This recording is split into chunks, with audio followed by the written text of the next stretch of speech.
মার্কিন president Donald Trump আবারও ভেনেজুয়েলাকে ঘিরে কঠোর অবস্থান নিয়েছেন। ক্যারিবীয় অঞ্চলে তিনি হাজার হাজার মার্কিন সেনা মোতায়েন করেছেন এবং বারবার সামরিক হামলার হুঁশিয়ারি দিয়ে যাচ্ছেন। সর্বশেষ একতরফা নিষেধাজ্ঞা বাস্তবায়নের অংশ হিসেবে যুক্তরাষ্ট্র ভেনেজুয়েলার উপকূল থেকে একটি তেলের ট্যাঙ্কারও জব্দ করেছে। বিশ্লেষকদের মতে রাজনৈতিক চাপ বাড়াতে ট্রাম্প ছোটখাটো সামরিক অভিযান চালাতে পারেন।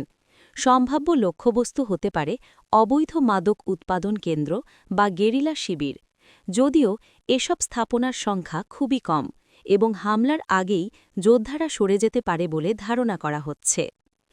পূর্ণমাত্রার সামরিক হামলার সম্ভাবনা কম, কারণ ভেনেজুয়েলার অর্থনৈতিক অস্থিতিশীলতায় দেশটিকে দখল বা নিয়ন্ত্রণ নেওয়া যুক্তরাষ্ট্রের জন্য কঠিন হবে। তবে বড় ধরনের ঝুঁকিপূর্ণ কৌশল, যেমন সরকারি বা সামরিক স্থাপনায় ক্ষেপণাস্ত্র হামলা, উড়িয়ে দেওয়া যাচ্ছে না।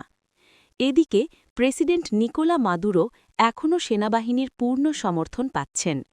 বিশেষজ্ঞদের মতে সামরিক চাপ বাড়লেও মাদুরো ক্ষমতায় টিকে থাকতে পারেন, আর ট্রাম্প হয়তো মাদক দমন বা অভিবাসন নিয়ে কোনো সমঝোতার মাধ্যমে এই অভিযানকে নিজের রাজনৈতিক সাফল্য হিসেবে তুলে ধরতে পারেন।